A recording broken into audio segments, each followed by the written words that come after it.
नमस्कार, आपण बघत आहात क्राईमनामा महाराष्ट्र न्यूज। जर आपण चॅनलवर नवीन असाल तर कृपया चॅनल सबस्क्राइब करा, व्हिडिओ जास्तीत जास्त शेअर करा, बेल आयकॉन जरूर दाबा, यामुळे आमचे नवीन व्हिडिओ तुमच्यापर्यंत त्वरित पोहोचतील। आता वळूया आजच्या विशेष बातमीकडे। पुण्यातील जर्मन बेकरी बॉम्बस्फोट प्रकरणातील आरोपी असलम शब्बीर जहागीरदार उर्फ बंटी जहागीरदार याची 31 डिसेंबर बुधवारी भर दुपारी मोटरसायकलवरून आलेल्या दोघांनी पिस्तुलातून गोळ्या झाडून हत्या केली।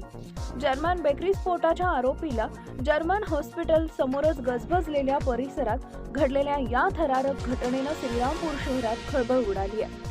बंटीवर गोळीबार करून हत्या केल्याची बातमी संपूर्ण परिसरात पसरल्यानं बंटी जहागीरचे चाहते आणि मुस्लिम समाजानं कामगार हॉस्पिटलवर एकच गर्दी केली होती। शहराचं वातावरण तापत होते। परिस्थितीची गंभीरता ओळखून पोलिसांनी बंटी जहागीरदार याला अहिल्यानगरकडे ॲम्ब्युलन्सद्वारा रवाना केले, पण हॉस्पिटलमध्ये पोहोचण्यापूर्वीच बंटी जहागीरदार याचा मृत्यू झाला होता। बंटी जहागीरदारच्या मृत्यूची बातमी वाऱ्यासारखी पसरली होती। पोलिसांनी परिस्थितीवर नियंत्रण मिळवण्याकरता आश्वासन दिलं होतं की आम्ही लवकरच मारेकऱ्यांना अटक करू। तापलेल्या वातावरणामध्ये बंटी जहागीरदार यांच्या कुटुंबानं बंटीचं शवविच्छेदन अहिल्यानगर इथं न करता बॉडी स्कॅन करून इन कॅमेरा पोस्टमॉर्टम करावे अशी मागणी केली।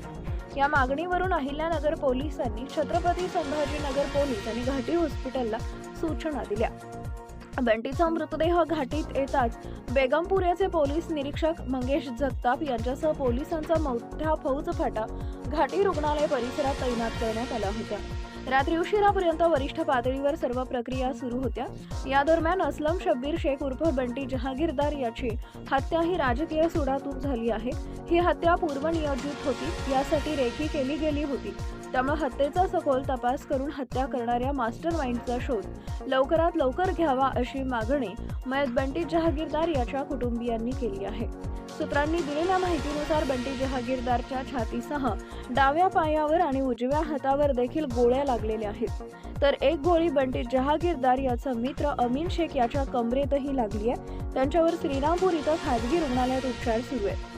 1 ऑगस्ट 2012 रोजी पुण्याच्या जंगली महाराज रोडवर झालेल्या साखळी बॉम्बस्फोटांनी संपूर्ण देश हादरला होता। इंडियन मुजाहिदीन या संघटनेनं हा स्फोट घडवण्याचा संशय होता, तर इंडियन मुजाहिदीन या संघटनेच्या संपर्कात बंटी जहागीरदार होता असा आरोप बंटीवर होता।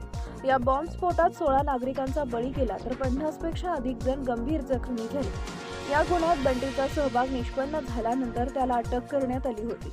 2023 साली तो जामिनावर बाहेर आला होता।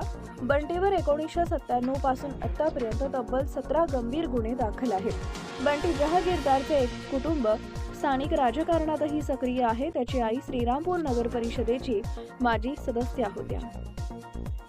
साधारणतः 2:15 वाजताच्या सुमारास श्रीरामपूर शहरामध्ये बंटी जहागीरदार आणि त्याचे साथीदार हे दोघंजण स्कूटरवरती जात असताना 2 इसम मोटरसायकलवरती आले आणि त्यांनी त्या दोघांच्या दिशेनं अग्निशस्त्रातून फायरिंग केला। त्याच्यामध्ये बंटी जहागीरदार जो व्यक्ती आहे त्याला तिकडे साखर कामगार हॉस्पिटलमध्ये भरती करण्यात आलेलं होतं।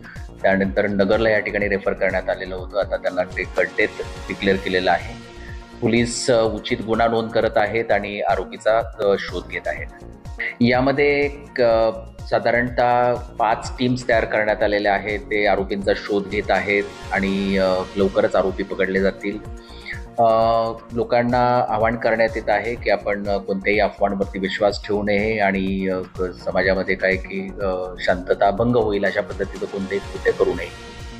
पुन्हा एकदा विनंती, कृपया चॅनल सबस्क्राइब करा, व्हिडिओ जास्तीत जास्त शेअर करा, आपले विचार कॉमेंटच्या माध्यमातून आम्हाला जरूर कळवा।